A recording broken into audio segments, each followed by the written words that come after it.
Shalom, shalom. First and foremost, I want to give all praises, glory, and honor to Yahweh, Bahasham, Yahweh Shai, Bahasham, Rachakwadash. Double honors to the apostles and elders of Great Millstone. Salutations. Much love and respect to you, Akim, out there pushing this word out in truth and sincerity. And this lesson is going to be on this short clip from the channel Two Through an Information, from the elder brother Yashawamba. All right, now this video here, Jordan Peterson is speaking, and he's speaking about the coming,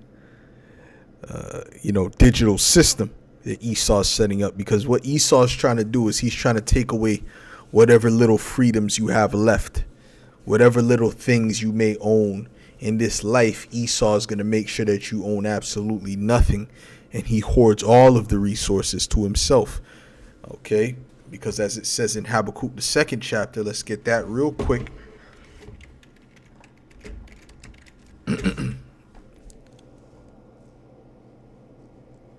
It's Habakkuk 2 in verse 4. It says, "Behold, his soul which is lifted up is not upright in him, but the just shall live by his faith." Okay, these Edomite soul is not upright. Yea, also because he transgresseth by wine, he is a proud man, neither keepeth at home, who enlargeth his desire as hell, and is as death, and cannot be satisfied. He cannot be satisfied. But gathereth unto him all nations, and heapeth unto him all people.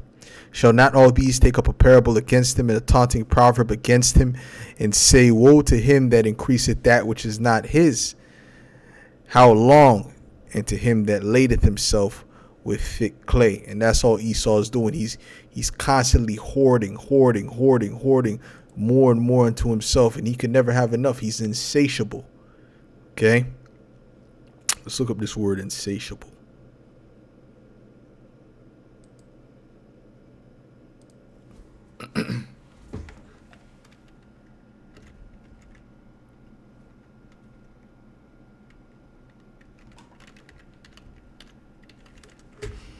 Insatiable means of an appetite or desire, impossible to satisfy. This is Esau Edom. He's impossible to satisfy. Okay? Even when he gets everything, he's still gonna want more. Now he's at the point where he's getting ready to tax air.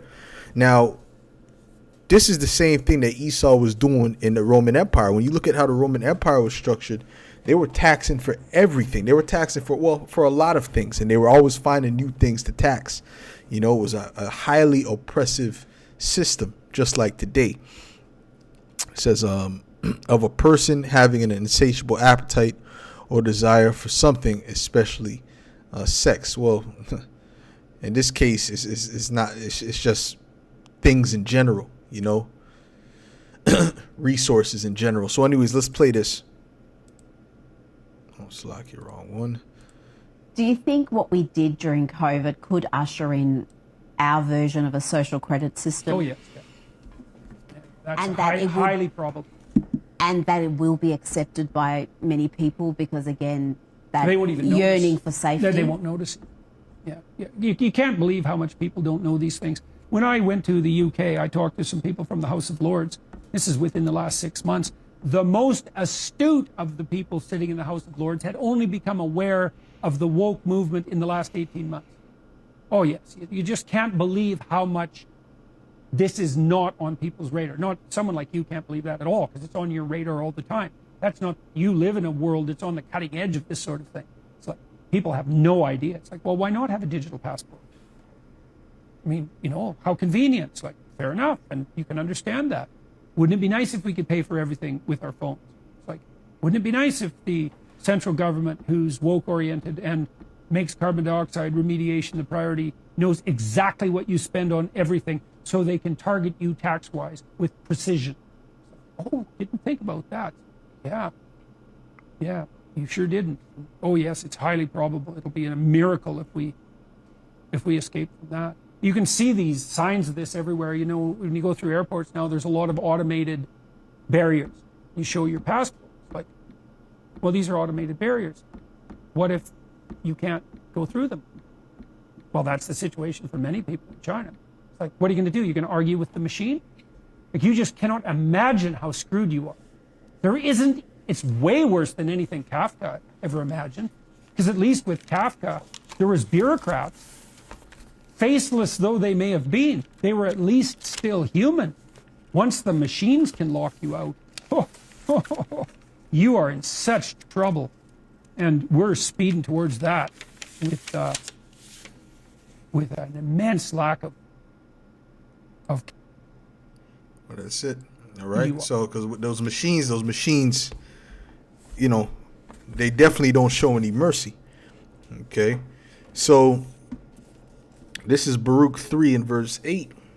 And it reads, "Behold, we are yet this day in our captivity, where thou hast scattered us for a reproach and a curse, and to be subject to payments, according to all the iniquities of our fathers, which departed from Yahweh our power."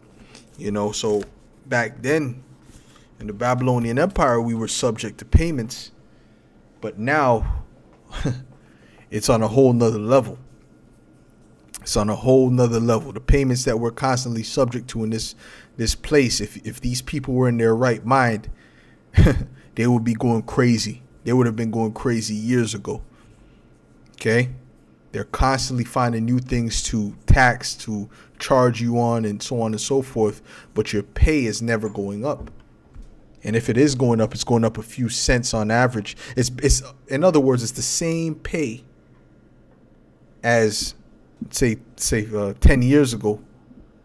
All right, for the average person, but the rate of living, the cost of living has gone up so much, and it's constantly going up.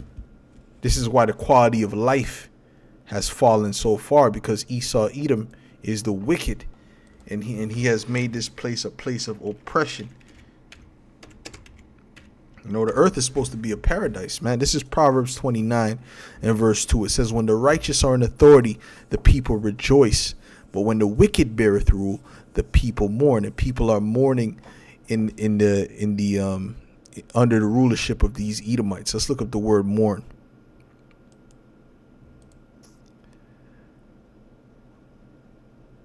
Anach. Okay, the word for mourn is anach.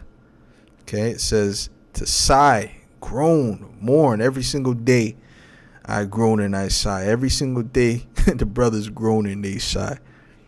Okay, gasp, moan. You know? Because what? This is an oppressive, wicked, evil state, man. And money is not going to deliver you from this condition that we're in. Even if you got, let's see if you won money tomorrow. Let's say you won 50,000. That's not going to, okay, you might feel, might be happy for that time being.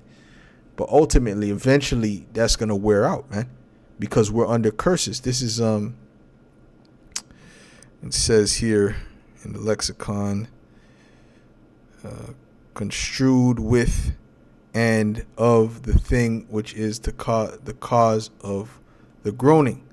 Now, what is the cause of the groaning? Esau Edom, man, the wicked being in rulership, the sword of the Lord, because he's using this man to punish his people, okay? To punish his people because of our disobedience, man. You know? This is Psalm 17 and 13. It says, "Arise, O Yahweh, disappoint him." Who's him? Esau, the cause of our groaning. "Cast him down, deliver my soul from the wicked, which is thy sword. From men which are thy hand, O Yahweh, from men of the world, which have their portion in this life, and whose belly thou fillest with thy hid treasure," and they're still not satisfied. They are full of children, and leave the rest of their substance to their babes. Salakia. "As for me, I will behold thy face in righteousness. I shall be satisfied when I awake with thy likeness." Meaning what? When we have those spiritual bodies, that in itself is going to be a wonderful reward. So Esau Edom, his time is now, but it's temporary, man. There's no way the Lord is going to continue to have this devil ruling over us because the earth, like I said, was created to be a paradise. Right now, what is Esau doing? He's made the world a wilderness and a place of oppression. Let's get Isaiah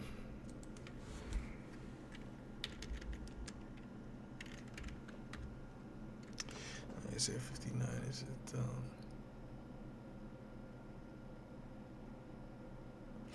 No, it's not Isaiah 59. I'm thinking of something else.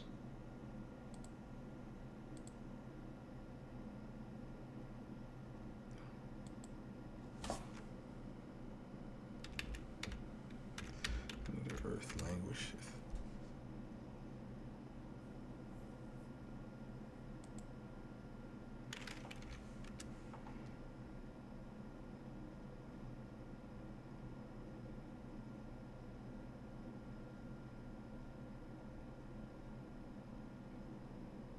Yeah, that's right. Isaiah 24:4. That's it. Okay, this is Isaiah 24:4. It says, "The earth mourneth and fadeth away." So the earth in itself is groaning, man. The earth has a spirit and it's groaning. And it's sighing under the rulership of these Edomites. The world languisheth and fadeth away. The haughty people, the proud people of the earth do languish, meaning they're weak in the spirit. They're worn out. The scriptures say that how he has worn out the saints, man. Okay? The earth also is defiled under the inhabitants thereof, because they have transgressed the laws, changed the ordinance, broken the everlasting covenant. Therefore hath the curse devoured the earth, and they that dwell therein are desolate. Therefore the inhabitants of the earth are burned, and few men left.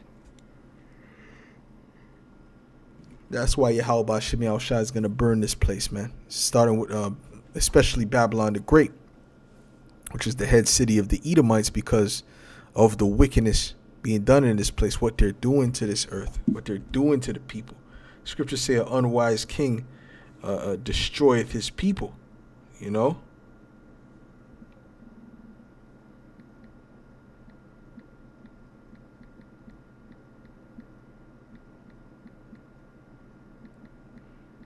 Okay, so this is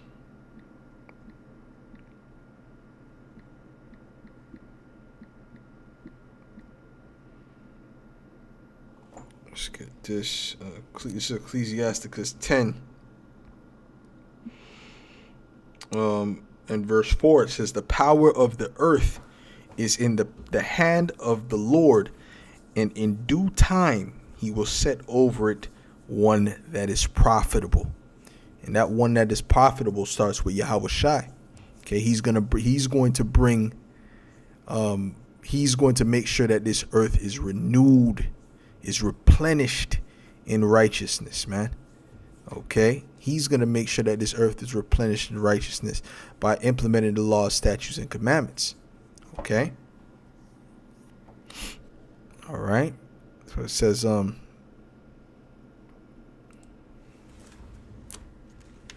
get Revelations 11 and 18 real quick. Okay, because like I said, Esau has destroyed the earth, but the Lord is going to reward his men and destroy these Edomites. This is Revelations 11 and 18. "And the nations were angry, and thy wrath is come, and the time of the dead, that they should be judged, and that thou shouldest give reward unto thy servants the prophets, and to the saints, and to them that fear thy name, small and great, and shouldest destroy them which destroy the earth." Okay, and we already know how he destroyed the earth, but he's not only destroying the earth, he's also destroying the people of the earth. That's why I said the earth mourneth and fadeth away, and the people will also fade away and languish, man. You know what I'm saying? He's destroying the earth along with the people, okay, through his wicked decrees and his wicked oppression, man. Go and start a business and see what kind of all that paperwork and all that nonsense you got to do just to start a business, man. You know, this is how Esau operates. Got to register here, register there, you know. It's all kind of nonsense. This is when in the ancient world, you have something to sell, just sell it. Why you need a license to sell fruits? Why you need a license to do these things? Because he just wants to put the squeeze on you. There's no good reason to do that. He just wants to put the squeeze on you.